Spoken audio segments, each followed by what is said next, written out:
Good day, dear people. If you haven't seen the previous parts to this story, then go and check them out in the links below. But if you did, here's a brief recap. In part 2, we revealed that after seeing this quite frankly unbelievable clip filmed by Irene Mendez Cruz, my friend Dan and I decided to make the trip to the remote island of Skokholm to try and capture this rare hunting behaviour on camera ourselves.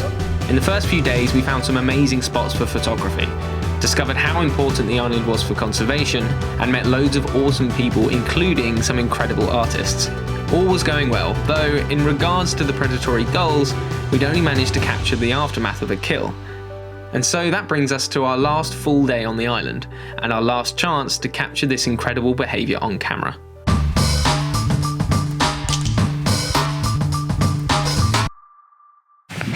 Okay, bye.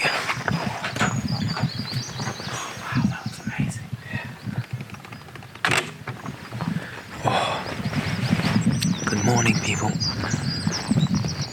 For the final time this trip.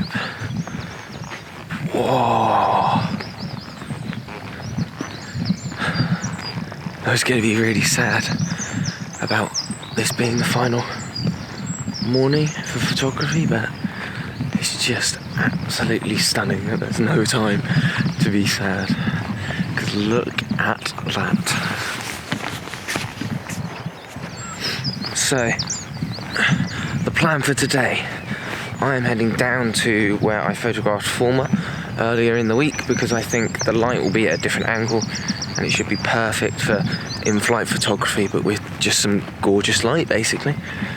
And I just couldn't leave this amazing place without taking advantage of the amazing seabirds and in-flight photography opportunities that there are. One more time.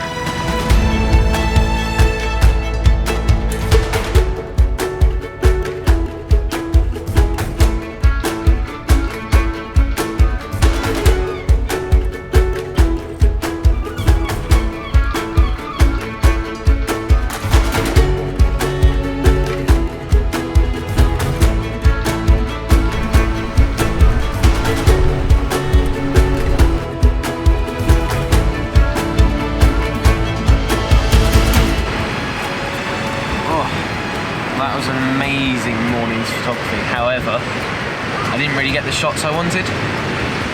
Having said that, a razorbill did land relatively close to me and I was able to take the camera off the tripod, get low and get some nice portrait shots. Probably the best razorbill shots I've ever got. Cracking looking bird, to be fair. Did also see a gull flying and drop a rabbit into the water. I can only imagine to try and make it easier to eat, maybe try and break it up a bit, but I don't know. Obviously the shots are super distant, but as a behaviour, quite interesting. Right, time to head back. Final, full day. Oh, my nose is running, it's got cold. Full day of getting that damn bird. So the plan is, head down to the field where it seems to happen most, split up, and make sure that this field is covered by at least one of us all day. So we get that behaviour. God, it really does look very depressing out there for those rabbits right now. It looks really bleak. Dark landscape. Right. Are you up there and I'm here? Yeah. Shall I go back to my normal place that I was yesterday? Yes, go back to your normal place, because that worked well for you, didn't it? I'll give you a shout if 74 gets something. Okay, sweet. So I'm going to head further down there, further back to where I was yesterday, so that I've got a view of the fields I was at yesterday and the wall for which number 74 often takes kills to. So at least we might see something, and then lead Dan as far away from me as possible so as to get a real good spread of what we can see, and then obviously wave to each other if we see something. Yeah, time to get set up, I guess. I'm in place. Now it's just a waiting game. So everyone behind me is here because everything's recorded, and all the volunteers and staff here, so all the wardens have walkie-talkies, all the bird ringers, they all communicate via walkie-talkie. And someone put in a call saying they think they'd seen a hobby passing by, so everyone ran out of the kitchen behind me. and are trying to get enough eyes on it to confirm it as a sighting so it can be logged. Obviously a hobby's really uncommon, it's not really the perfect habitat for it, shall we say, but it's moving through towards the mainland, which isn't that far away. But this happens on a regular basis. It's actually quite exciting when it does, because everyone's bursting to try and get an interesting bird logged. So interestingly, I've obviously been waiting here all day and rabbits have started to come out closer to me, which I wasn't thinking much of. But then a greater blackback just landed with a very, and it's going to sound silly, very different sort of demeanour about him. Sorry, there's a blackbird here. Just got a blackbird with some worms. Always nice.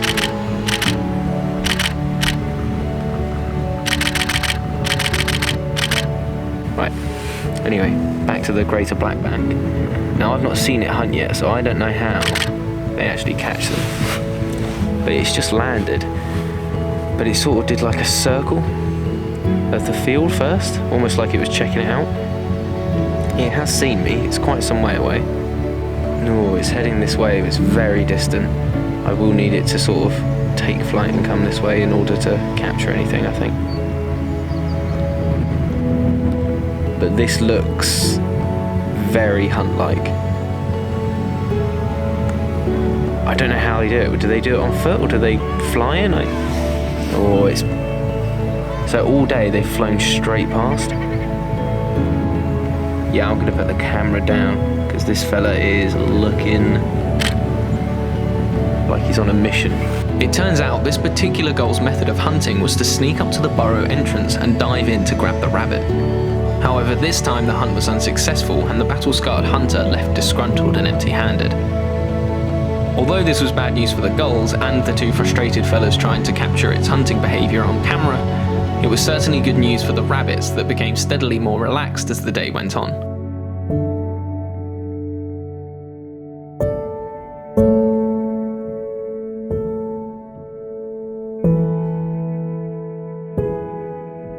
Sadly, we didn't get exactly what we came for, but weirdly, by the end it didn't seem to matter, because we were coming away with so much more.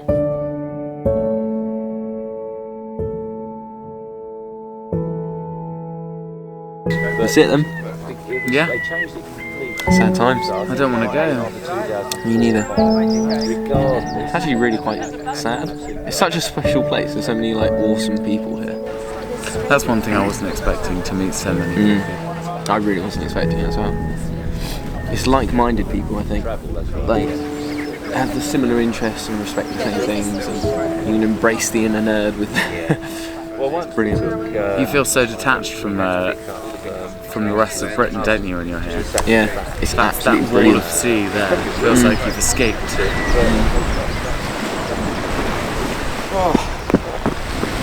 Oh, what a week. Love it, man. Love it. Let's go. We may have left the island, but there was one more thing that needed doing before drawing a line under this adventure. A few months later, myself and camera op Ben Harris visited a new friend. Kick it. Oh, there we go. Hello! How are you? Hi, good to see you. Yeah, You working away? I am working away. This is Ben. We didn't leave with exactly what we wanted, but personally, what I took away with me was a greater understanding and appreciation of isolated wild places like Skokholm. By now, we all know how much wildlife can benefit us.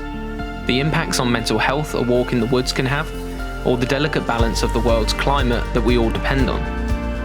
But until now, I'd never really stopped to consider the importance of these smaller, more unique examples of wild places. The island attracts all manner of people, those looking to aid in the conservation of wildlife, escape from a hectic 9-to-5, or perhaps looking for inspiration to drive a creation of some sort. In the grand scheme of things, it's only a handful of people, but that handful have a substantial domino effect.